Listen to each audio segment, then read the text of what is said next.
안녕하세요. 김미영이라고 합니다. 제가 예전에 상담했던 사례라든가 아동심리에 대해서 좀 영상으로 공유를 하려고 이렇게 영상을 찍게 됐습니다. 원래 제 밴드에 이 내용들을 공유하기도 했었는데 밴드는 좀 제한적이다 보니까 방송을 통해서 조금 더 많은 사람들하고 내용을 공유를 했으면 해서 이렇게 영상을 찍습니다.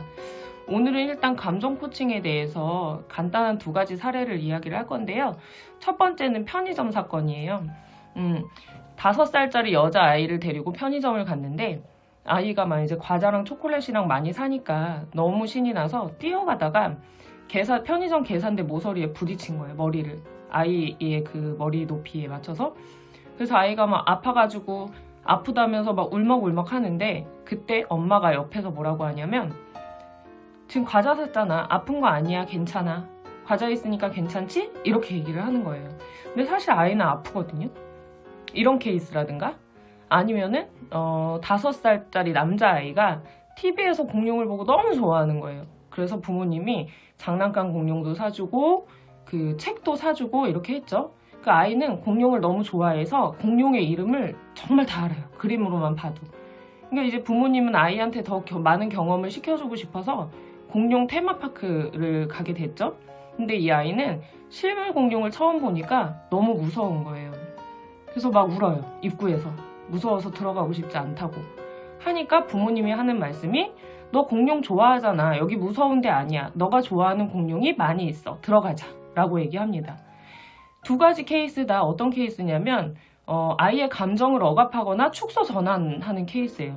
나는 아픈데 부모님은 아프지 않은 거라고 하고 나는 무서운데 무섭지 않은 거라고 하고 그러니까 아이는 어떤 생각이 드냐면 내가 아픈 게 아닌가? 아니면 내가 무서운 게 아닌가? 지금 내가 생각하는 느낌이나 감정이 잘못된 건가? 이렇게 생각을 하죠.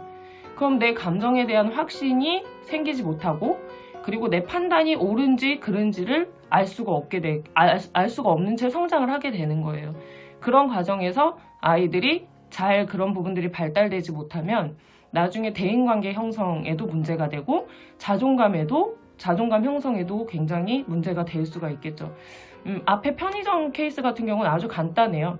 아이가 머리를 부딪혀서 아파서 울려고 하면 머리 부딪혀서 진짜 아프겠다. 집에 가서 약 바르자. 엄마가 약 발라줄게. 아니면 아빠가 약 발라줄게. 그리고 머리가 아파서 기분은 안 좋겠지만 우리 과자 샀으니까 과자 먹으면서 기분 풀자. 아이가 느낀 감정을 그대로 인정해주고 수용해주고 그거에 대해서 얘기를 해주는 게 굉장히 중요하겠죠. 그리고 공룡 테마파크 같은 케이스도 너가 공룡을 좋아해서 이런 데 오면 좋아할 줄 알았는데 실물 크기를 보고 무서워할 줄은 몰랐네. 정말 무서울 수도 있겠다. 하지만 너가 생각하는 것처럼 위험에 빠지거나 무서운 감정이 들면 엄마 아빠가 구해줄 테니까 걱정하지 마. 우리 요 입구까지만 가볼까? 그리고 또 아이가 입구까지 갔는데 괜찮아. 그러면은 조금 더 들어가 보고 이렇게 아이의 감정을 그대로 수용해주는 것이 굉장히 중요합니다. 가끔 우리가 아이들이 살아온 삶과 우리의 삶을 일치시키는 경우가 있어요. 예를 들어서 앞에서 얘기했던 두 케이스 다 아이들이 5살이었는데 이 세상을 5년 살았어요. 근데 그 부모님들은 30년 이상을 산 부모님들이에요. 그러니까 아이들은 당연히 부모님의 말이 맞다고 생각을 할 거고 부모님이 말하는 거에 따라서 따를 수밖에 없죠. 근데 그거를 할 수 있는 부모님 입장에서 아이가 5년밖에 살지 않은 경험치를 인정해 주는 것이 굉장히 중요합니다.